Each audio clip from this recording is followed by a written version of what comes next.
ఈరోజు ఒక వ్యక్తిని పరిచయం చేస్తాను. ఆ వ్యక్తి దిదుమ అనబడిన తోమా. తోమా గురించి మేము చూసినట్లయితే మొదటిగా యోహాను సువార్త 11వ అధ్యాయము 16వ వచనం. అందుకు దిదుమ అనబడిన తోమా ఆయనతో కూడా చనిపోవుటకు మనము వెళుదామని తన తోడి శిష్యులతో చెప్పాను. ఈ సందర్భం ఏంటయ్యా అంటే, లాజరు చనిపోయి 4 రోజులైంది. ఆ 4 రోజులు నడిచి వెళ్ళి యేసయ్యకు తెలిసే వరకు సమయం పట్టింది కావచ్చు, లేదా ఆలస్యం చేశాడు కావచ్చు. ఏది ఏమైనప్పటికీ కూడా ఎప్పుడైతే లాజరు చనిపోయాడు అనే సత్యాన్ని గ్రహించినప్పుడు యేసుక్రీస్తు కూడా వెళ్దాము అని చెప్పేసి అన్నప్పుడు ఏ ఒక్కరు కదలంలా. అక్కడ ఒక మాట ఉంటుంది 15, ఏముంది తెలుసా? లాజరు చనిపోయాను, మీరు నమ్మునట్లు నేను ఇక్కడ ఉండలేదని మీ నిమిత్తము సంతోషించుచున్నాను. ఆయనను అతని యొద్దకు మనము వెళ్ళుదాము రండని స్పష్టముగా వారితో చెప్పాను. ఎవరితో? యేసుక్రీస్తు ప్రభు తను కలిగి ఉన్న 12 మంది శిష్యులతో మాట్లాడుతున్నాడు. మాతో ఉన్నవాడు, మా పాలు భాగస్థుడు, ప్రేమించిన స్నేహితుడు చనిపోయాడంట, వెళదాం రండి అంటే ఎవ్వరు కూడా రెడీ అవడంలా, ఎవరు కూడా సిద్ధపడంలా. కానీ అప్పుడు తోమా అంటున్నాడు, ఏం తెలుసా? అందుకు దిదుమా అనబడిన తోమా ఆయనతో కూడా చనిపోవుటకు మనమును వెళుదాము అని అతని తోడి శిష్యులతో చెప్పాను. యేసు వచ్చి అందువరకు అతడు 4 దినములు సమాధిలో ఉండేనని తెలుసుకున్నాను. చూశారా? ఇక్కడ తోమా మాట్లాడుతున్నాడు. తోమా ముందుకు వస్తున్నాడు. యేసుక్రీస్తు చనిపోతే మనం కూడా చనిపోతాం పదా, ఎందుకు మీరు వెనుకాడుతున్నారు? ఎందుకు మీరు సందేహిస్తున్నారు? ఎందుకు మీరు సంశయిస్తున్నారు? ఉన్న 12 మందిలో ఒకడు దిదుమనే తోమా అందరినీ ఒక మాటల్లో తీసుకోవడానికి ప్రయాసపడుతున్నాడు, ధైర్యం చేస్తున్నాడు. మనం కూడా చనిపోతాం ఇతనితో పదా అని చెప్పేసి అంటున్నాడు. కానీ అలాంటి ఆ తోమా యేసుక్రీస్తును కొడుతున్న సమయంలో ఆ తోమా ఏమయ్యాడు? యేసుక్రీస్తు తిరిగి లేచిన తర్వాత ఆ తోమా ఎక్కడ ఉన్నాడు? 10 మంది అక్కడ ఉంటే ఈ తోమా అక్కడ లేడు. సో వాస్తవంగా గ్రహించండి, యేసుక్రీస్తుతో పాటు ఉన్నాడు, యేసుక్రీస్తుతో పాటు కలిసి భోజనం చేశాడు, యేసుక్రీస్తుతో పాటు అనేక అద్భుతాలు చూశాడు, యేసుక్రీస్తు ప్రసంగాలు విన్న వ్యక్తి, ఆయన అద్భుతాలు చూసిన వ్యక్తి, విశ్వాసంతో ముందుకొచ్చిన వ్యక్తి, చనిపోవడానికైనా ధైర్యం తగ్గించిన వ్యక్తి, మరణిస్తాము కానీ మేము వెళ్తాం పదా అన్న ధైర్యశాలి, నేను ఉన్నా అన్నవాడు ఏమయ్యాడు? యేసుక్రీస్తును బంధించినప్పుడు, యేసుక్రీస్తును కోడాలతో కొట్టినప్పుడు, యేసుక్రీస్తు శిలువ మీద ఉన్నప్పుడు ఏమయ్యాడు? ఆ ధైర్యశాలి ఏమయ్యాడు? మరణిస్తాను, యేసుక్రీస్తు చనిపోతా మరణిస్తా అన్నవాడు ఏమయ్యాడో చూద్దాం రండి. ఆయన మొదటిగా యేసుక్రీస్తుతో ఉన్న సహవాసము పోగొట్టుకున్నాడు, సమాధానాన్ని పోగొట్టుకున్నాడు, సంతోషాన్ని పోగొట్టుకున్నాడు, సాక్ష్యాన్ని పోగొట్టుకున్నాడు, దేవుని కొరకు సత్కార్యాలు చేసే పనులు కూడా పోగొట్టుకున్నాడు. యేసుక్రీస్తు ప్రభు తిరిగి లేచినప్పుడు ఆ 10 మందిలో ప్రత్యక్షమైనప్పుడు, ఇదిగో భయపడ మాకు, నేనే, షలోమ్, మీకు సమాధానం కలుగురుగాక అన్నప్పుడు 10 మంది ఉన్నారు. కానీ అక్కడ ఎవరు లేరు తెలుసా? తోమా లేడు. అక్కడ సహవాసం చేస్తున్నారు. ఏ సహవాసము? కలిసి భోజనం చేస్తున్నారు అక్కడ. హల్లెలూయా. సో ఆ సహవాసాన్ని ఎవరు పోగొట్టుకున్నారు? తోమా పోగొట్టుకున్నాడు. ఎప్పుడైతే యేసు తిరిగి వారి మధ్యలో ఉన్నాడో వారికి పోగొట్టుకున్న సమాధానం వచ్చిందా లేదా? అనగా సమాధానాన్ని పోగొట్టుకున్నాడు తోమా. మరలా నాయకునితో కలిసి జీవించడము, కలిసి భోజనం చేయడము, కలిసి మాట్లాడము, మరణించి తిరిగి లేచిన ఆ దేవాది దేవుడితో అద్భుతమైన అనుభూతిని, సంతోషాన్ని పోగొట్టుకున్నాడు. దేవుని కొరకు నిలబడవలసిన వ్యక్తి, 10 మందితో కలిసి దేవుని కొరకు ఎదురు చూస్తున్న వ్యక్తిగా ఉండవలసిన ఈ తోమా ఆ కాస్త సాక్ష్యాన్ని కూడా పోగొట్టుకున్నాడు. మాటలైతే భలే ఉన్నాయి, ఆయనతో పాటు చనిపోవడానికైనా సిద్ధము అన్న వ్యక్తి ఏం పోగొట్టుకున్నాడు? సహవాసాన్ని పోగొట్టుకున్నాడు, సమాధానాన్ని పోగొట్టుకున్నాడు, సంతోషాన్ని పోగొట్టుకున్నాడు, ఆ తర్వాత సాక్ష్యాన్ని పోగొట్టుకున్నాడు. సత్కార్యము చేసే, గొప్ప గొప్ప పనులు చేసే ఆ యొక్క సత్క్రియలను కూడా పోగొట్టుకున్నాడు. ఈరోజు వాక్యముడి ప్రియ సహోదరి సహోదరుడా, కొంతకాలం భలే ఉంటావు, ఆత్మీయుడుగా ఉంటావు, పరిచరకుడుగా ఉంటావు, పరిశుద్ధుడుగా ఉంటావు, పరలోకము కొరకు ప్రాణమైనా, ఆ ప్రభు కొరకు ప్రాణమైనా ఇస్తానని చెప్పేసి అంటావు. పౌలు వలె బ్రతుకుల క్రీస్తు, చావైతే మేలు అంటావు. మొదట్లో చాలా విశ్వాసంగా ఉంటారు, చాలా భక్తి పరులుగా ఉంటారు, చాలా కృతజ్ఞతలు చెల్లించే వారిగా ఉంటారు. కానీ కొంతకాలం తర్వాత మరలా సమస్యని బట్టో, ఆటంకాలు బట్టో ఏమవుతుందో తెలుసా? అనుమానాలు వస్తాయి, నమ్మకాలు కోల్పోతాం, విశ్వాసాన్ని కోల్పోతాం, తద్వారా సందేహపడతాం, క్రమముగా మందిరానికి రాలేకపోతాం, క్రమముగా ఆ క్రీస్తు సాహసం చేయలేకపోతాం, ఆ గొప్ప సమాధానం పొందుకోలేకపోతాం, ఆ సంతోషాన్ని పోగొట్టుకుంటాం. దేవుని సన్నిధిలో రావాల్సిన నీవు, దేవుని యొక్క సంతోషాన్ని పాల్పొందులు పొందుకోవాల్సిన నీవు, ఆయన సన్నిధిలో సంతోషము ఉంది, ఆయన సన్నిధిలో సుఖము ఉంది అని లేఖనాలు సెలవిస్తున్నాయి. ఆ సంతోషాన్ని, ఆ సమాధానాన్ని, ఆ సత్కార్యమును, ఆ సాక్ష్యాన్ని నువ్వు పోగొట్టుకుంటున్నావు, క్రీస్తు నుంచి దూరం అవుతున్నావు, ఆ క్రీస్తు ఇచ్చే గొప్ప అద్భుతమైన ఆశీర్వాదాన్ని పోగొట్టుకుంటున్నావు. తద్వారా ఒంటరిగా ఇబ్బంది పాలవుతున్నావు. ఎప్పుడైతే ఆ యేసు వాళ్ళకు కలిసినప్పుడు తోమా లేడు. తోమా లేనప్పుడు మరొక వారం తర్వాత ప్రభు అయిన యేసుక్రీస్తు తోమకు కనిపించాడు. కనిపించి, తోమా, సందేశిస్తున్నావా? అనుమానపడుతున్నావా? నేను తిరిగి లేవననుకున్నావా? నేను మరణాన్ని జయించలేము అనుకున్నావా? చెప్పాను కదా తోమా, నేను లేస్తానని ఎన్నోసార్లు చెప్పాను కదా, నా ప్రవచనాలు ఎన్నో ప్రవచనాలు ఉన్నాయి కదా, ఎందుకు అనుమానపడ్డావు? ఎందుకు సందేహపడ్డావు? ఎందుకు సంశయపడ్డావు? నిజంగా తిరిగి లేచావో లేదో అని చెప్పడానికి ఆ సందేహం ఏంటి తెలుసా? నీ చేతిలో నా వ్రేలు పెడితే తప్ప నమ్మను. ఏంటది? నమ్మను. ఈరోజు చాలా మంది లేరంటారా, నాకు ఇది జరిగితే తప్ప నేను నిన్ను నమ్మా, నేను ఇది చూస్తే తప్ప నేను నమ్మా, నువ్వు నా జీవితంలో అద్భుత కార్యాలు చేస్తే తప్ప, నాకు గర్భఫలం ఇస్తే తప్ప, నాకు వ్యాపారంలో గొప్ప లాభం వస్తే తప్ప నేను నమ్మా. ఎందుకంటే నమ్మకం కుదరాలేగా. ఈరోజు చాలా మంది ఆత్మీయ జీవితంలో సందేహపడుతూ, సంశయపడుతూ, అనుమానముతో, అవమానము పడుతూ ఈరోజు ఈ లోక సంబంధమైన లోక అధికారి చేతిలో వాళ్ళు నలగొట్టుబడుతున్నారు. ఎస్, అనుమానపడ్డాడు, కాదేమో అనుకున్నాడు, నా ప్రార్థన వింటాడో లేదో అనుకున్నాడు. కానీ చివరికి జకర్యా ప్రార్థన విన్నాడా లేదా? ఆ వృద్ధాపములో క్రమము చొప్పున మందిరానికి వెళ్తున్నాడు, క్రమం చొప్పున మందిరాన్ని చక్కగా తుడుస్తున్నాడు, ధూపం వేస్తున్నాడు, దీపం పెడుతున్నాడు, చక్కగా దేవుని సేవ క్రమం చొప్పున చేస్తూ ఉన్నప్పుడు ఎన్ని సంవత్సరాలు తెలుసా?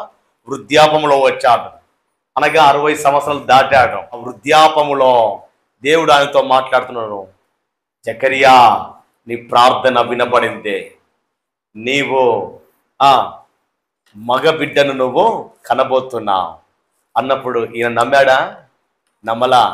అనుమానపడ్డాడు, సందేహపడ్డాడు. మగబిడ్డ పుడతాడు, ఆయనకు యోహానను పేరు పెడతావంటే నమ్మలా. కానీ ఎగ్జాక్ట్గా దేవుడు చెప్పిందే జరిగింది. మగబిడ్డ కన్నాడు. ఆ కన్న తర్వాత నమ్మలేదు కాబట్టి, అనుమానపడ్డాడు కాబట్టి, సందేహించాడు కాబట్టి, ఆ రోజే నువ్వు నమ్మలేవు కాబట్టి ఎస్ నీకు ఇచ్చిన కుమారుడు పుట్టినప్పుడు నువ్వు మూగవాడైతావు అంటాడు. ఎప్పుడైతే ఆ యోహాను కుమారుడు పుట్టాడో జకర్యాకు మాటలు రావండి. జకర్యా మూగబోయాడు. కారణం ఏంటి అంటే సందేశించాడు, అనుమానము. అదే రీతిగా తోమ కూడా సందేహించాడు. నిజంగా తిరిగి లేచినట్లయితే నేను నీ యొక్క గాయంలో నా వేలు పెట్టాలి. సందేహించాడు. తోమ జీవితాన్ని చూసినట్లయితే ఆయన రెండు వైపులో ఉన్నాడు. ఇటు ఆత్మీయంగా ఉన్నాడు, శారీరకంగా జీవిస్తూ ఉన్నాడు. కాసేపు విశ్వాసిగా ఉంటున్నాడు, మరి కాసేపు అవిశ్వాసపు మాటలు వస్తున్నాయి. కాసేపు దేవుడి మందిరంలో ఉంటున్నాడు, మరి కాసేపేమో లోకంలో ఉంటున్నాడు. కొంతకాలము దేవుడితో సాహసం చేస్తున్నాడు, మరి కొంతము సందేహం పడుతున్నాడు. ఆయన ఆ సందేహం వలన విశ్వాసంలో బలహీనపడ్డాడు. ఆయన సందేహం వలన ఆత్మీయతలో అభివృద్ధి కలగకుండా చేసింది. సందేహం పడడం వల్ల, సంశయం కలగడం వల్ల, అనుమానాలు పెను ప్రమాదాలు ఆయన జీవితంలో ఆ సందేహం పడ్డం వల్ల విశ్వాసం ఏమైందంట? బలహీనముగా మారిపోయింది. రోమపత్రిక 14 చూద్దామా? సందేహించడం వల్ల ఏం జరుగుతుందో చూద్దాం. రోమపత్రిక 14 మొదటి వచనం. విశ్వాసము విషయమై బలహీనుడైన వానిని చేర్చుకొనుడి, ఆయనను సంశయములను తీర్చుటకు వాదములను పెట్టుకొనవద్దు. చూశారా?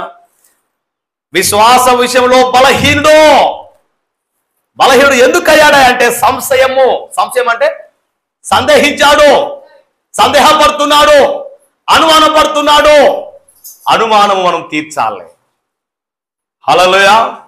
సో మనము సందేహించడం వల్ల విశ్వాసంలో బలహీనులుగా మారుతాం, ఆత్మలో బలహీనములు అవుతాం, ఆత్మీయ జీవితంలో బలహీన జీవితం కలిగి జీవిస్తాం.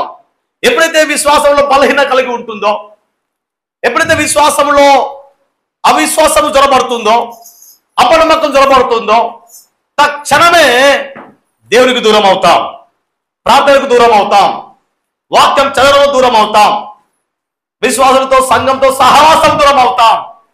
అలా సహవాసం దూరం అయినప్పుడు సమాధానాన్ని మేము పొందుకోలేము, సంతోషాన్ని పొందుకోలేము, సాక్ష్యాన్ని మేము కలిగి జీవించలేము, సత్కారం చేయడానికి మేము ముందుకు రాము, దేవుడు పరిచయంలో పాల్పొంపులు పొందుకోవడానికి రాము. కారణం ఏంటి అంటే సందేహపడ్డ వ్యక్తి ఈ 10 మందితో కలిసి జీవించడానికి ఇష్టపడడంలా, ఆ 10 మంది చెప్పిన మాటలు ఈయన వినడంలా, నేను వింటలా. ఎందుకంటే దూరమయ్యాడు.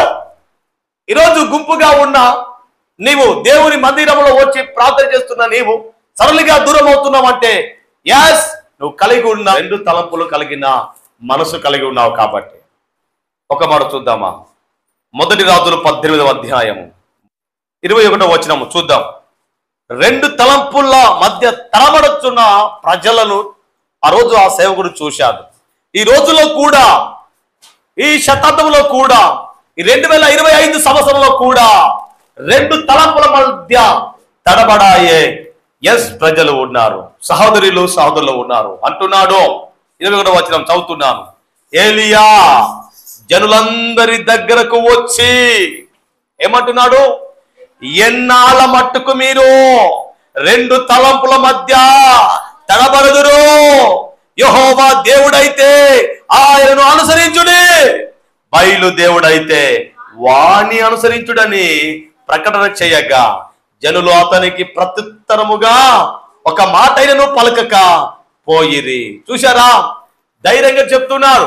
ఎంతకాలం 2 తలంపుల మధ్య ఉంటారు. యెహోవా దేవుడైతే దేవుడి వైపు రా, నువ్వు దేవుని సేవించు, దేవుడి మాటకు లోబడు, దేవుడు చెప్పిన మార్గాన్ని నడువు, దేవుడిచ్చిన ఆశీర్వాదాలు పొందుకో. దేవుడు యెహోవా దేవుడైతే ఆ యెహోవాను నువ్వు సేవించాలి. అంతేకాకుండా ఇదిగో ఆ బొమ్మ, ఆ బయలు, ఆ విగ్రహము దేవుడు అయితే వాణిని సేవించు. కానీ రెండు తలంపుల మధ్య ఉండమాకో. రెండు ఓడల మధ్య మనం అటొక ఓడ మీద ఇటొక ఓడ మీద కాలు వేసినట్లయితే ప్రమాదం ఎవరికండి? అటు కాలు ఇటు కాలు పెట్టిన వ్యక్తికి. ఉంటే చల్లగైనా ఉండాలి, లేదా వెచ్చగైనా ఉండాలి, కానీ నులువెచ్చనగా ఉండడానికి ఏమాత్రము వీల్లేదు. ఒకవేళ అలా ఉన్నట్లయితే నేను నిన్ను ఉమ్మి వేయబోతున్నాను అని చెప్పేసి దేవుడు అంటున్నాడు. రెండు తలంపుల మధ్య ఉండదు. ఉంటే వేడిగా ఉండు, ఉంటే చల్లగైనా ఉండు, కానీ కొంచెం కాలం వేడి అవుతావు. నేను దేవుని కొరకు ఉంటా, నేను దేవుని పాత్రలో ఉంటా, మంచిగా ఆ ప్రార్థనలు అద్భుతం చేస్తావు, మరొకొంత రోజులు చల్లబడతావు. రానే రావు, కనిపించావే కనిపించావు, మరలా చల్లబడతావు. అలాంటి దౌర్భాగ్య స్థితి అండి. ఎవరిని మోసం చేస్తున్నామండి? మనిషిని మోసం చేస్తున్నామా? దేవుని మోసం చేస్తున్నావు, దేవుని ఇబ్బంది పరుస్తున్నావు, దేవుడికి చిరాకు తెప్పిస్తున్నావు నువ్వు. కాబట్టి రెండు తలంపుల మధ్య కాకుండా ఉంటే దేవుని సందులో ఉండు, లేకపోతే లోకంలో గడుపు. దేవుని దగ్గర ఉన్నదైతే ఆ పరలోకాన్ని చేర్చుకుంటావు, లోకంలో ఉన్నవాడు అయితే నువ్వు నరకానికి వెళ్తావు. కానీ రెండు తలంపుల మధ్య తరబడమాకు. రెండు ఆలోచనల మధ్య తలకిందులు కావాకు. ఉంటే విశ్వాసగా ఉండు, ఉంటే అవిశ్వాసగా ఉండు, ఉంటే ఒక పరిచారకుడే ఉండు, ఉంటే ఒక పాపిగానే ఉండు, ఉంటే సాతాని దగ్గర వాడివై ఉండాలి, ఉంటే దేవునికి దగ్గర వాడై ఉండాలి. హల్లెలూయా. నువ్వు దేవుని కలిగైనా ఉండాలి, లేదా దయ్యానే కలిగిన ఉండాలి. దేవుని రాజ్యాన్ని కలిగి ఉండాలి, నరకాన్ని కలిగి ఉండాలి. నువ్వు ఆత్మీయంగా జీవించాలి, లేదా శారీరకంగా జీవించాలి. అంతేగాని రెండు కలిసి జీవిస్తానంటే అంతకంటే దౌర్భాగ్యము ఇంకేది కూడా లేనే లేదు, అంతకంటే మూర్ఖత్వం ఇంకేది కూడా లేదు అంటున్నాడు. రెండు తలంపుల మధ్య వద్దు, రా. దేవుడే యేసయ్య యెహోవాయే దేవుడు అంటే రా, నా వైపు నిలబడి అంటున్నాడు. కాబట్టి రెండు తలంపుల మధ్య ఉన్నాడు. ఎవరు? తోమా. సహవాసం చేసిన వ్యక్తే, సాక్షిగా ఉన్న వ్యక్తే, సమాధానం కలిగిన వ్యక్తే. సందేహం కలిగి ఉన్నాడే, సహవాసం పోగొట్టుకున్నాడే, సంశయం కలిగి ఉన్నాడే, సందేహంతో ఉన్నాడే. అలాంటి తోమా సందేహం వలన కలిగిన నష్టాలు ఏంటో తెలుసా? రెండు తలంపుల మధ్య ఉన్న వాడికి వచ్చిన కష్టాలు, సమస్యలు. ఒకవేళ మేము కూడా దేవుడికి దూరం అయి ఉన్నట్లయితే, దేవుని సహవాసానికి, దేవుడిచ్చే సమాధానానికి, దేవుడి కొరకు సాక్ష్యాన్ని నిలబడే నువ్వు నేను సత్కార్యాలు చేసేయడానికి దూరమై ఒకవేళ ఒంటరిగా సందేహంతో రెండు తలంపుల మధ్య ఇటు లోకం కావాలి, ఇటు దేవుడు కావాలి, ఇటు డబ్బు కావాలి, ఇటు దేవుడు కావాలి. జాగ్రత్త గ్రహించండి. మనం జ్ఞానంతో ఈ లోకంలో పాపం వల్ల వివేకం కలిగి జీవించాలి, పావురం వల్లే నిష్కమనం కలిగి జీవించాలి. ఎలా జీవించాలో, ఎలా వివేచన కలిగి జీవించాలో దేవుడు అద్భుతంగా దేవుడు మన కొరకు రాయబడి ఉంది. హల్లెలూయా. నువ్వు ఎలా జీవించాలో, ఎలా అద్భుతంగా వర్ధిల్లాలో, ఉన్నత స్థితిలో అద్భుతమైన ఐశ్వర్యవంతుడు కావాలో అన్ని కూడా ఇందులో ఉన్నాయి. దేవుడు లేకుండా ఏది సాధించినా, ఏది సంపాదించినా అది చివరికి చావు వరకే తప్ప నిత్యము జీవితం వరకు ఉండనే ఉండవు. నిత్యము నువ్వు జీవించాలంటే, నిత్యము ఆయనతో పాటు ఉండాలంటే ఆయన కొరకు నువ్వు జీవించగలగాలి, ఆయన కొరకు నువ్వు తినాలి, ఆయన కొరకు నువ్వు త్రాగాలి, ఆయన కొరకు ఏ పని చేసినా, ఏమి తిన్నా, ఏమి త్రాగినా ఆయన కొరకు బ్రతికేవారిగా ఉండాలి. అప్పుడే దేవుడిని జీవితంలో నిత్య జీవాన్ని ప్రసాదిస్తాడు. హల్లెలూయా. ఆ పరలోకానికి అనుమతిస్తాడు. హల్లెలూయా. ఆ రోజు అవమానం పొందుకున్న ఆ తోమ చివరికి ఆ నష్టపోయాడు. ఏంటో తెలుసా? మొదలుగా చూద్దాం రండి. లూకా సువార్త 24వ అధ్యాయము 38 ఏముంది? అప్పుడు ఆయన, మీరెందుకు కలవరపడుతూ ఉన్నారు? మీ హృదయములో సందేహములు పుట్టనేలా. చూశారా? సందేహము రావడం వల్ల, అనుమానము ఆవరించడం వల్ల ఏం కలుగుతుంది అంటే కలవరం మొదలవుతుందంట, అల్లజడి మొదలవుతుందంట, హృదయంలో సమాధానం ఉండదు, నెమ్మది అసలే ఉండదు. ఏ పని చేసినా, ఎక్కడ వెళ్ళినా, ఏ చోట వెళ్ళినా నీ జీవితంలో కలవరం మొదలవుతుంది, నీ జీవితంలో అలజడి మొదలవుతుంది. కారణం ఏంటయ్యా అంటే నువ్వు సందేహపడ్డావు. సత్యాన్ని గ్రహించేవాడివే నీవు, సత్యాన్ని అనుసరించిన నీవు, సాక్షిగా జీవించవలసిన నీవు సందేహపడడం వల్ల, జరుగుతుందో లేదో అనడం వల్ల, దేవుడు చేస్తాలో లేదో అని అనడం వల్ల, నా రోగం పోతుందో లేదో అని అనడం వల్ల, నువ్వు పరలోకం వెళ్తానో లేదో అని అనడం వల్ల, నువ్వు సందేహపడ్డం వల్ల నీ జీవితంలో కలవరం మొదలవుతుంది. ఆ కలవరంలో ఆ పాపిష్టుడు వచ్చి జ్వరపడతాడు. వాడు వచ్చి నీకు ఎక్కువ కలవరం మొదలు పెడతాడు. చూసావా ప్రార్థన అంటావు, ఏమైంది? కలవరం మొదలవుతుంది. ఏమైంది? సమాధానిక చేస్తుంది. అందుకే ఎక్కడ పోవద్దంట. ఎందుకు విడిచిపెట్టావు? రా, చెట్టుకో పుట్టకో రా మరలా. వాడు వాడు మధ్యలో వచ్చి మరల ఎక్కువ కలవరం మొదలు పెడతాడు. ఆ కలవరంలో ఆ కరుణామయుని మేము దూరం చేసుకొని ఇంకా ఎక్కువ వల్ల కలవరంలో పడిపోతుంటాం, అసత్యంలో వెళుతుంటాం, సంశయంతో సమాధానాన్ని పోగొట్టుకుంటాం. కాబట్టి జాగ్రత్త గ్రహించండి, సందేహము వల్ల నువ్వు కలవరపడుతుంటామంట. ఎస్ అండి. యోహాను సువార్త 14 అక్కడేముంది? మీ హృదయమును కలవరపడనీయకుడి. ఏముంది? నీ హృదయము కలవరపడనీయవద్దు. నువ్వు చేస్తున్న పనుల్లో సరి అయిన సమాధానం రాకపోతే, సరి అయిన సంపద రాకపోతే, సరి అయిన ఆరోగ్యం లేకపోతే, నీకంటే ఎక్కువగా సంపాదిస్తున్నాడు, నీకు ఎక్కువగా సుఖభోగాలు అనుభవిస్తున్నాడు, కానీ నువ్వు కష్టపడుతున్నావా కానీ సమాధానం రాక, సైకత రాక ఒకవేళ ఉన్నట్లయితే యాస్ నీవు ఏమాత్రం కలవరపడడానికి ఏమాత్రం వీల్లేదు. కొంచెం కాలం ఆ తర్వాత ఆయనే నీలో వచ్చినట్లయితే నిన్ను తోకగా చేయడు గాని నిన్ను తలగా చేస్తాడు ఆయన. హల్లెలూయా, హల్లెలూయా. కాబట్టి అంటున్నాడు, నీ కష్టాన్ని బట్టి, నీ సమస్యను బట్టి, రోగాన్ని బట్టి, ఆర్థిక ఇబ్బందిని బట్టి నువ్వు కలవరపడడానికి వీలదు, కలత చెందడానికి అసలే వీల్లేదు. కారణం ఏంటంటే కరుణామయుడు కనికరించడానికి ఉన్నాడు, ఆయన కనికరిస్తాడు, ఆయన కనుదృష్టి నీ మీద ఉంది, నువ్వు కలవరపడడానికి ఏమాత్రం వీల్లేదు. హల్లెలూయా అంటున్నాడు, మీ హృదయమును కలవరపడనీయకుడి, దేవుడి యందు విశ్వాసం ఉంచుచున్నాడు. హల్లెలూయా. ఏమంటున్నాడు? నా యందు విశ్వాసం ఉంచండి. అండర్లైన్ చేసుకోండి అవసరమైతే. నా యందు విశ్వాసం ఉంచండి, కలవరపడవద్దు. ఎందుకంటే సృష్టిని సృజించిన దేవుడును నేనే, మాట చేత సృష్టిని సృజించాను, నా పోలికలో నా రూపులో నన్ను చేశాడు ఆయన. కాబట్టి ఆయనకు అసాధ్యమైనది ఏమీ లేదు. నీకేం కావాలో, నీకు ఏ అక్కర ఉందో సమస్తము ఆయన మహిమలో తీర్చగలిగిన సమర్థుడు ఆయన. హల్లెలూయా. కాబట్టి ఆయన అంటున్నాడు, కలవరపడవద్దు. నువ్వు సందేహపడితే కలవరం చెందుతావు. నువ్వు చేస్తున్న పనుల వల్ల నీకు సందేహం వస్తుంది, నువ్వు చేసే ఆలోచన వల్ల నీకు సందేహం వస్తుంది. సో అప్పుడు రెండు తలంపుల మధ్య తడబడుతుంటావు. ఆ ఆలోచన ఈ ఆలోచన అర్థం కాదు, ఆ పని చేయాలా ఈ పని చేయాలా అర్థం కాదు, ఇటు నిలబడాలా అటు నిలబడాలా అర్థం కాదు, ఆత్మీయుడిగా ఉండాలా శరీర సంబంధిగా ఉండాలా అర్థం కాదు. రెండు తలంపుల మధ్య తడబడడానికి ఏమాత్రం వీలేదు. కాత చెందకో, దిగులు పడకో. ఎస్, నువ్వు అలజడి చెందమాకు, నువ్వు దేవుని యందు విశ్వాసం మాత్రమే ఉంచాలి. హల్లెలూయా. సందేహపడ్డ వల్ల ఎస్ ఆ రోజు తోమ కలవరం చెందాడు. నెంబర్ 2, 1 తిమోతి 2:8 చూద్దామా. 1 తిమోతి పత్రిక 2వ అధ్యాయము 8వ వచనము చూద్దాం రండి. కావున పేజ్ నంబర్ 190. నెంబర్ 2, తోమ సందేహం వల్ల త్వరగా కోపడుతున్నాడంట.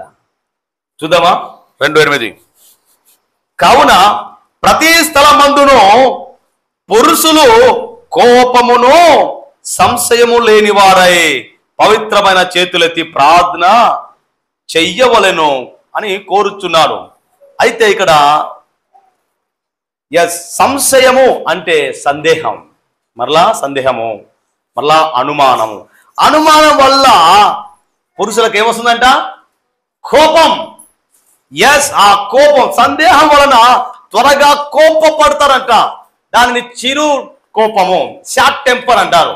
షార్ట్ టెంపర్ వల్ల అనేక మంది స్నేహితులు విడిపోతున్నారు. షార్ట్ టెంపర్ వల్ల కుటుంబాలు విడిపోతున్నారు. భర్త భార్యల మధ్య విడాకులు వస్తున్నాయి. దేని కొరకు? కోపం వల్ల. షార్ట్ టెంపర్, చిన్న మాట అంటే కోపం తన్నుకు వస్తుంది. మామ అంటారు కదా ముక్కు మీద కోపం అని కదా. ఆ కోపం వల్ల కొంపలు మునిగిపోతున్నాయి. కొంపలకు తగిలించుకుంటున్నాం. కారణం ఏంటి అంటే ఏమీ లేదు అక్కడ, పెద్ద గొడవ అసలే లేదు, ఏ నష్టం ఏమీ లేదు. నేనెందుకు ఇవ్వాలి, పెట్టుకోవచ్చుగా అని అంటే అయిపోయా, కోపం వస్తుంది. ప్రార్థన చేయను, నీకు ఉండదా ప్రార్థన నువ్వు చెయ్యవా అంటే కోపం వస్తుంది. ఆ పని చెయ్యి అంటే కోపం వస్తుంది.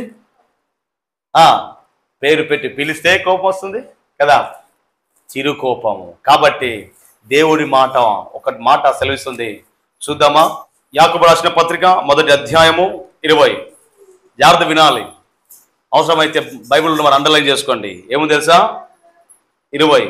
ఎందుకనగా నరుని కోపము దేవుని నీతిని నెరవేర్చదు. ఎందుక నరుని కోపము దేవుని నీతిని నెరవేర్చదు. అందుచేత సమస్త కల్మషమును విర్రవిగుచున్న దుష్టత్వమును మానేసి లోపల నాటబడి మీ ఆత్మలను రక్షించుటకు శక్తిగల వాక్యమును సాత్వికముతో అంగీకరించుడి.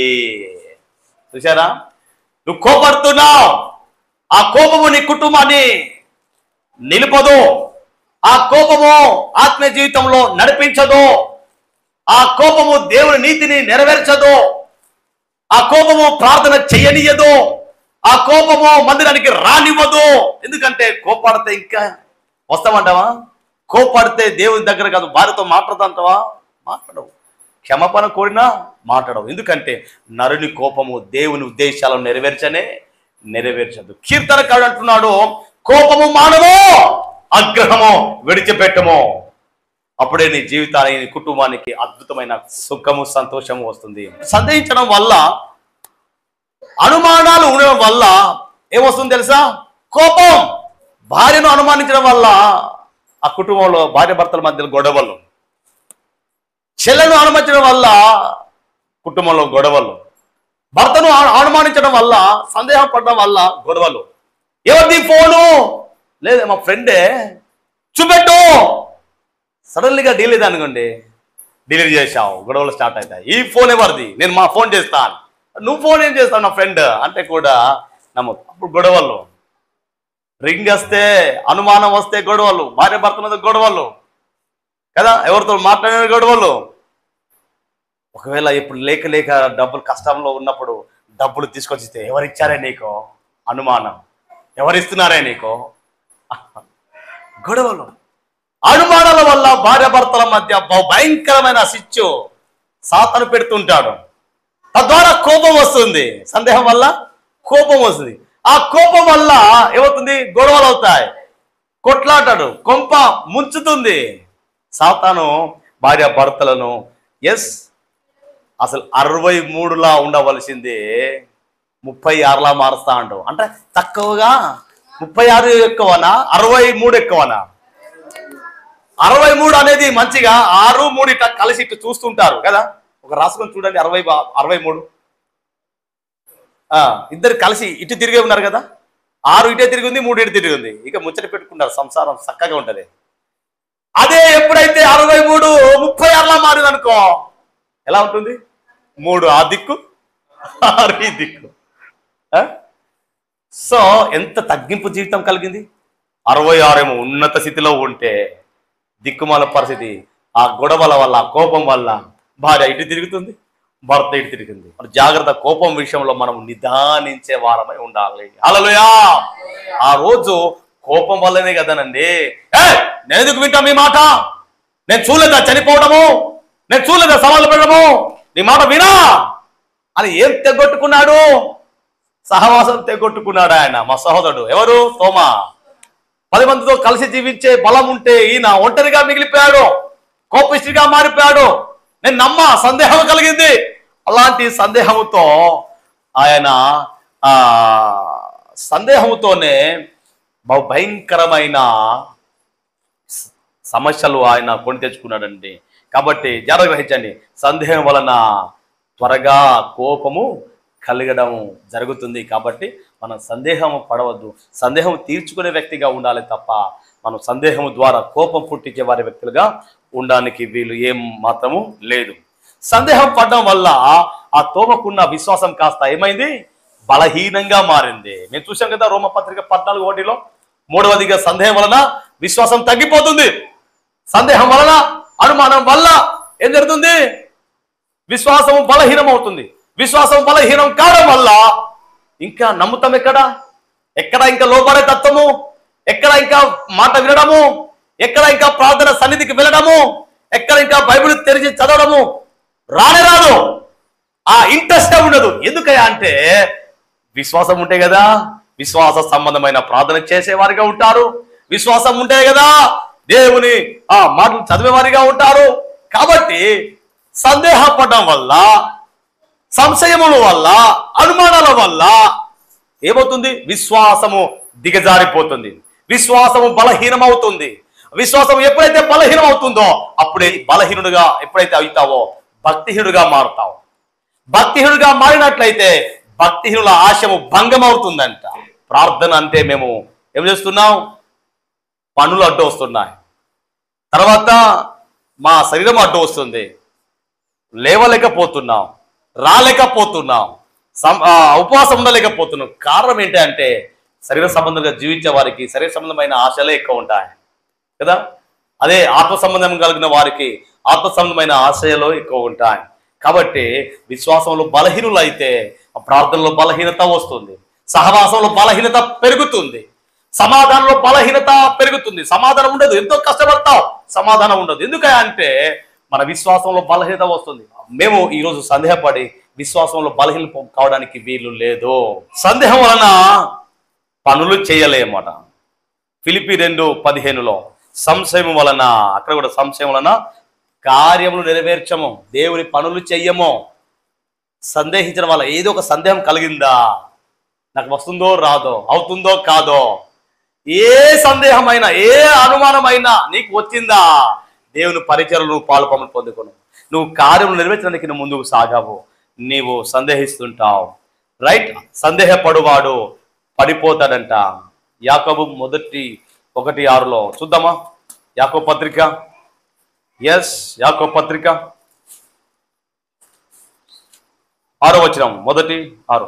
అయితే అతడు ఏ మాత్రము సందేహింపక, ఏందట, అతడు ఏ మాత్రము సందేహింపక విశ్వాసంతో అడగవలెను.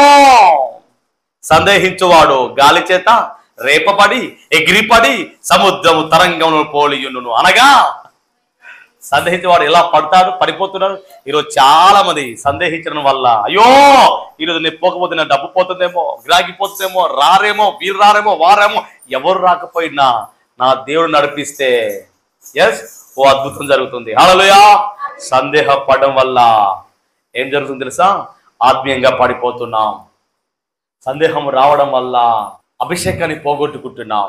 సందేహం రావడం వల్ల ప్రార్థన జీవితాన్ని పోగొట్టుకుంటున్నాం. సందేహం రావడం వల్ల మేము పడిపోతున్నాం. ఎక్కడ పడిపోతున్నాం అంటే లోకంలో పడిపోతున్నాం. ఎక్కడ పడిపోతున్నాం అంటే పాపంలో పడిపోతున్నాం. పైపించు లోక సంబంధమైన చదువులైనా, లోక సంబంధమైన బ్రతుకుడైనా, లోక సంబంధమైన తిన్నా, ఏదైనా లోక సంబంధంగా పడిపోయావా, నువ్వు ఏదో ఒక సందేహము, అది ఆ శరీర సంబంధమైన సందేహమో, ఆత్మ సందేహమో, ఏదైతే నువ్వు సందేహిస్తావో, అనుమాన పడతావో, ఇక ఇంతే నా బతుకు అనుకుంటావో, అయిపోయా, నువ్వు పడిపోవడానికి సిద్ధంగా ఉన్నావు. సందేహపడవు. అందుకే దేవుడు కలవరపడవద్దు అన్నాడు ఆయన. సో ఈరోజు చాలా మంది పడిపోతున్నారు. ఎందుకు పడిపోతున్నారా అంటే సందేహపడడం వల్లనే, సంశయం వల్లనే, మరి జీవితంలో అలజడి ఉండడం వల్లనే, అనుమానాలు ఉండడం వల్లనే ఈరోజు ఆత్మీయంగా పడిపోతున్నారు.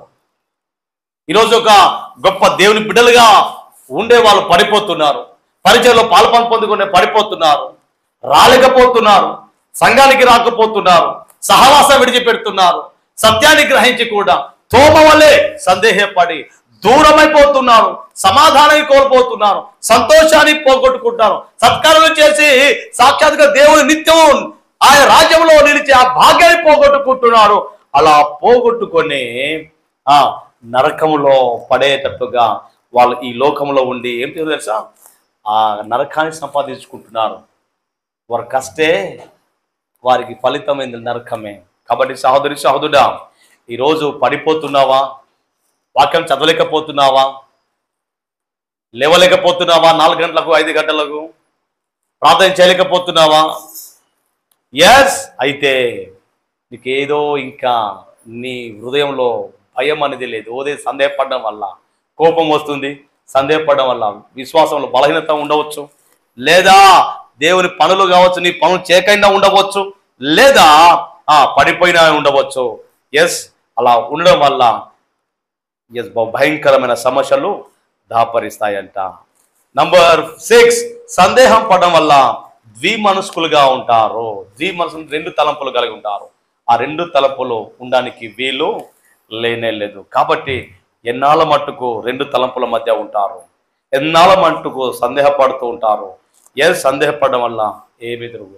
హెబ్రీ పత్రిక 11:6 ఉంది, విశ్వాసం లేకుండా దేవునికి ఇష్టడై ఉండడము అసాధ్యము.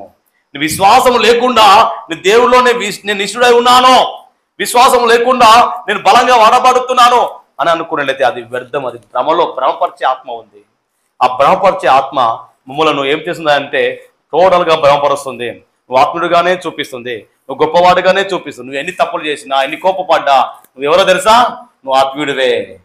భ్రమపరిచే ఆత్మ అలా చేస్తుంది.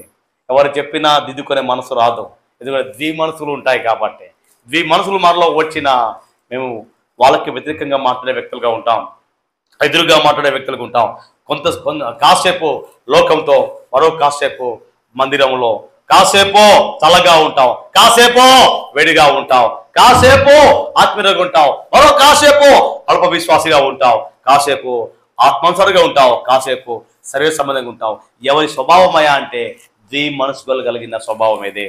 సో సంశయం కలిగిన వారికి ద్విమనస్సుల స్వభావము వస్తుందంట. కాబట్టి సందేహపడవద్దు. సందేహపడవద్దు. సందేహపడితే మనకు ఏమీ దొరకదంట. అదే యాకోబు పత్రిక 1:8 ఉంటుంది, సందేహపడు వారికి ఏమీయో దొరకదు. అంతే. వాళ్ళకి సందేహం పడడం వల్ల గిన్ని వస్తున్నాయి, ఇంకేం దొరుకుతుంది వాళ్ళకు? సమాధానం ఎక్కడి నుంచి వస్తుంది? సంతోషం ఎక్కడి నుంచి వస్తుంది? అద్భుతమైన సహవాసం ఎక్కడి నుంచి వస్తుంది? సందేహపడుతున్నారు వాళ్ళు, కాబట్టి వారికి ఏమి దొరకదు. ఈ సందేహపడ్డ తోమకు ఏమి దొరకడంలా. సందేహపడ్డ తోమ అంటూ నేను నమ్మను, ఈరోజు నమ్మము అని చెప్పేసి అనుకొని రాలేకపోయేవారు చాలా మంది ఉన్నారు. అనుమానాలతో, సంశయాలతో వారు సరి చేసుకోవాల్సింది పోయి, సత్యాన్ని గ్రహించవలసింది పోయి, సమస్యలను కొని తెచ్చుకొని నలిగిపోతున్నారు, వెలిగిపోతున్నారు. వారు కలిగి ఉన్న నష్టాలు, కష్టాలు కూడా వారికి సత్యాన్ని గ్రహించలేకపోతున్నారు. కారణం ఏంటంటే ద్విమనస్సులు గల వారుగా ఉన్నట్లయితే, సందేహపడేవారుగా ఉన్నట్లయితే జాగ్రత్త గ్రహించండి. మరోసారి మేము చూద్దాం. తోమా సందేహపడడం వల్ల ఏం కొని తెచ్చుకున్నారో తెలుసా? తోమా సందేహపడడం వల్ల విశ్వాసంలో బలహీనుడిగా మారాడు. సందేహపడడం వల్ల ఆయన జీవితంలో కలవరం మొదలైపోయింది. సందేహపడడం వల్ల కోపము త్వరగా వస్తుంది. సందేహపడడం వల్ల పనులు చేయక మానుతున్నాడు. సందేహపడడం వల్ల కార్యంలో పరిచరించడానికి మానుతున్నాడు. సందేహపడడం వల్ల పడిపోతున్నాడు. సందేహపడడం వల్ల ద్విమనస్సులు కలిగా ఉన్నారు. సందేహపడడం వల్ల ఏమీ దొరకడం లేదు. ఈరోజు సహోదరుడా, ఆ రోజు తోమా అలా ఉంటే ఈ రోజులో అలా లేరా? అలా లేవా? సుడిగా దేవుడు అడుగుతున్నావు. ఈరోజు అల్ప విశ్వాసుడిగా, విశ్వాసంలో బలహీనుడుగా, చిరు కోపం వచ్చేవారిగా, నీ హృదయం కలవరపడేవారిగా, ద్విమనస్కుడుగా, దేవుని పరిచయంలో పనులు చేయలేని వ్యక్తిగా, అదే విధంగా ఏమీ దొరకలేని వ్యక్తిగా, దిగులు పడుతూ కలవరపడుతూ ఉన్న వ్యక్తిగా లేదా ఈరోజు ఉన్నట్లయితే, ఈరోజు ఒక మీకు శుభవార్త. ఆ రోజు సందేహపడుతున్నా, సంశయపడుతున్నా ఆ యొక్క తోమతో యేసుక్రీస్తు తన యొక్క చేయి చూపించి, సందేహపడుతున్నావా తోమా, ఆ చేతిలో వేలు పెట్టు అన్నాడు. ఎప్పుడైతే వేలు పెట్టాడో ఆయన సందేహపడుతున్న ఆ వ్యక్తి సత్యాన్ని గ్రహించాడు, అమాంతంగా లోపడ్డాడు, అమాంతంగా సాగిలపడ్డాడు. నన్ను క్షమించు ప్రభు అన్నాడు. అయ్యా ప్రభు, నీ కొరకు ఏం చేయమంటే భారతదేశానికి వెళ్ళన్నాడు. ఎవరు? యేసయ్య ఏమన్నాడు? ప్రభు, నీ కొరకు ఏం చేయాలి, ఎలా జీవించాలంటే నువ్వు భారతదేశానికి వెళ్ళమన్నాడు. నాకు భారతదేశానికి వెళ్ళడానికి ఇష్టం లేదు ప్రభా అంటే, నో, భారతదేశానికే వెళ్ళమన్నాడు. అదే తోమ మన ఇండియాకు భారతదేశానికి వచ్చాడు. ఎస్, కేరళ ఉన్నాడు, అదేవిధంగా పంజాబ్, కేరళ, కొన్ని రాష్ట్రాలను తిరిగి అద్భుతమైన పరిచయం చేశాడు. అనేక మంది దీవెనకరంగా ఉన్నాడు. గొప్ప క్రీస్తుకు సందేహించిన వ్యక్తి క్రీస్తుకు సాక్షిగా మారాడు. హల్లెలూయా. ఆయన సాక్షిగా మారడానికి కారణం ఏం తెలుసా? సాగిలపడ్డాడు ఆయన, అనగా లోపడ్డాడు ఆయన, తప్పుగా ఒప్పుకున్నాడు ఆయన. ఎప్పుడైతే తప్పు ఒప్పుకొని సాగిలపడి ఎస్ సంశయం తీసివేశాడో, సందేశాన్ని తీసివేశాడో, మరలా ఆయన సహవాసంలో దేవుడు చేర్చుకున్నాడు. హల్లెలూయా. సహవాసంలో చేర్చుకున్నాడు. మరలా ఆయనకు నెమ్మది వచ్చింది, సమాధానం వచ్చింది, సంతోషం వచ్చింది, మరలా సాక్ష్యాన్ని సంపాదించుకోవడానికి అవకాశం వచ్చింది. కాబట్టి నిలబడ్డాడు తోమా. ఆయన ఎప్పుడైతే సాక్ష్యాన్ని పొందుకున్నాడో, ప్రభు మాటకు లోపడ్డాడో, భారతదేశానికి వచ్చి ఆ సాక్ష్యాన్ని కాపాడుకున్నాడు. ఇప్పుడు మన తమిళనాడులో ఉంది ఏం తెలుసా? ది మౌంటైన్ ఆఫ్ తోమా. తోమా సమాధి అక్కడ ఉంది. అక్కడ ఆయన హతసాక్షిగా మరణించాడు. ఆయన ఎస్ గొప్పగా పరిచయం చేశాడు. అనేక మందికి దీవెనకరంగా ఉన్నాడు. చెయ్యని కార్యం ఆయన చేశాడు. అనేక మందికి సాక్షిగా ఉన్నాడు. దేవుని కొరకు హతసాక్షి కావడానికి సిద్ధంగా ఉన్నాడు. ఎస్, ఆయన పరిచర్య అద్భుతం. అనేక చర్చిలు కట్టించాడు. అనేక మందిని ఎస్ క్రీస్తులో నడిపించిన వ్యక్తిగా తోమా సాక్ష్యాన్ని పొందుకున్నాడు. సజీవముగా నిత్యము క్రీస్తుతో జీవించే ఆ గొప్ప భాగ్యాన్ని తోమా పొందుకున్నాడు. ఎప్పుడో తెలుసా? సాగిలపడి లోబడి ఒప్పుకున్నప్పుడు, తీర్మానం తీసుకున్న ప్రకారం జీవించినప్పుడు మరలా తోమా దీవించబడ్డాడు, ఆశ్రయించబడ్డాడు. అనేక మందికి ఆదర్శీయుడుగా ఆయన మారాడు. హల్లెలూయా. అయితే మీకు ఒక శుభవార్త. ఒకవేళ లోబడకుండా సందేహముతో ఎస్ చెప్పబడిన ఈ యొక్క సందేహం వల్ల కష్టాలు, సమస్యలు ఒకవేళ కలవరపడుతూ ఉన్నట్లయితే, దిగులు పడుతూ ఉన్నట్లయితే, ఎస్ కోపముతో పడిపోతూ ఉన్నట్లయితే, ద్విమనసుకులు కలిగి ఉన్నట్లయితే, రెండు తలుపుల మధ్య సతమతం అవుతున్నట్లయితే, ఈరోజే మీకు శుభవార్త. ఒకవేళ ఈరోజే తోమ వల్లే సాగిలపడి తప్పును ఒప్పుకొని దిద్దుకొని మరలా ఎస్ ఆయన మాటకు లోబడి మరలా ఆయన యొక్క సహవాసంలో చేరినట్లయితే సమాధానాన్ని పొందుకుంటావు. మరలా సాక్ష్యాన్ని కాపాడుకోవడానికి నువ్వు ఆ క్రీస్తు యొక్క పరిచయలో నమ్మకంగా ఎస్ ఆ పరిచయ పని చేయడానికి నువ్వు నమ్మకంతో, విశ్వాసంతో నువ్వు పనిని పూనుకున్నట్లయితే దేవుడు మరలా నిన్ను దీవించబోతున్నాడు. హల్లెలూయా. నీ సంశయం నుంచి నిన్ను ఒక సాక్షిగా దేవుడు మార్చబోతున్నాడు. హల్లెలూయా. సందేహం నుంచి ఒక సత్యంలోనికి నిన్ను నడిపించబోతున్నాడు. హల్లెలూయా. హల్లెలూయా. ఎస్ సందేహంలో నుంచి సాక్షాత్తుగా ఆ దేవుని కుడిపార్చన కూర్చుండే భాగ్యం దేవుడు ఇవ్వబోతున్నాడు. ఆయన కొరకు సందేహం లేకుండా శక్తికి మించిన పరిచర్య చేస్తూ, శక్తికి మించిన ఆయన కొరకు జీవిస్తూ ఎస్ నువ్వు ఆత్మీయుడిగా జీవించినట్లయితే తోమా వలె ఆ గొప్ప సాక్ష్యాన్ని పొందుకుంటావు. అనేక మందికి దీవెనకరంగా ఉంటావు. అనేక మంది దేవుని అభిషేకం వల్ల నువ్వు నడిస్తే నీ బట్టల్లో అభిషేకం ఉంటుంది, నీవు మాట్లాడితే నీ మాటల్లో అభిషేకం ఉంటుంది, తర్వాత నీ యొక్క నడకలో అభిషేకం ఉంటుంది. ఓ గొప్ప అభిషేకం నువ్వు పొందుకుంటావు. హల్లెలూయా. పేతురు నీడ పడినప్పుడు, పౌలు బట్టలు ఖర్చులు తగిలినప్పుడు ఏమంది? అభిషేకం వచ్చింది. హల్లెలూయా. నిజమైన ప్రార్థన కలిగి ఉన్నట్లయితే, దేవునికి సత్సంబంధం కలిగి ఉన్నట్లయితే ఏ చీకటి శక్తే ఏమి చేయదు. ఆఫ్టర్ ఈ సమస్యలు ఏం చేస్తాయండి? హల్లెలూయా. మరణ పునరుత్థానం ఆయన చేతిలో ఉంది. కాబట్టి ఎంత విశ్వాసం ఉందో అంత విశ్వాసం ఉండాలి. అందరు కొందరు మానుకున్నట్టుగా నువ్వు మానుకున్నట్లయితే ఇదిగో తోమకు వచ్చిన కలవరం నీకు స్టార్ట్ అవుతుంది. తోమ పోగొట్టుకున్న ఆ సమాధానము, ఆ సంతోషము, ఆ సత్కార్యము, ఆ సాక్ష్యాన్ని పోగొట్టుకున్నట్లయితే ఎస్ సమస్యలతో నింపబడతావు, సతమతం అవుతావు. ఎస్ అదేవిధంగా ఆ నరకాగ్నిలో పడిపోవడానికి అవకాశం ఉంటుంది. తోమ సాగిలపడ్డాడు. ఈరోజు మనకు సాగిలపడి ఒప్పుకొని ఆయనకు అప్పగిద్దాం. ప్రార్థన గొప్ప విజయాలను సాధిస్తుంది. హల్లెలూయా. ఒకవేళ సంశయముతో, సందేహంతో, అనుమానంతో, నమ్మలేక, బలంగా నమ్మకం లేక, ఇంకా ప్రార్థన జీవితం లేక, ఇంకా వాక్యం లేకుండా, ఇంకా ప్రార్థన సన్నిధిని అనుభవించకుండా ఇంకా ఉన్నారా? ఉన్నట్లయితే ఈరోజే సాగిలపడి నమస్కారం చేసి ఒప్పుకొని సాక్షాత్తుగా ఆయన కొరకు బ్రతికి కొంతవరకు సాక్షిగా ఉందామని తీర్మానం తీసుకున్నట్లయితే ఎందుకని మోకరించకూడదు? ప్రభు పేరట అందరికీ షలోమ్. షలోమ్ అనగా మీకు సమాధానం కలుగును గాక. బ్రదర్ డి ఆనంద్ తేజ, కృపా టెంపుల్. మీ ప్రార్థన అవసరాలకు నా ఫోన్ నంబర్ 9490218938. తప్పక యూట్యూబ్ను ఫాలో కండి. మీకు నచ్చితే సబ్స్క్రైబ్ చేయండి, షేర్ చేయండి. అనేక మందికి దీవెనకరంగా దేవుడి మాటలను పంచండి. దేవుడు మిమ్ము మీ కుటుంబాలను దీవించునుగాక. Thank you. God bless you.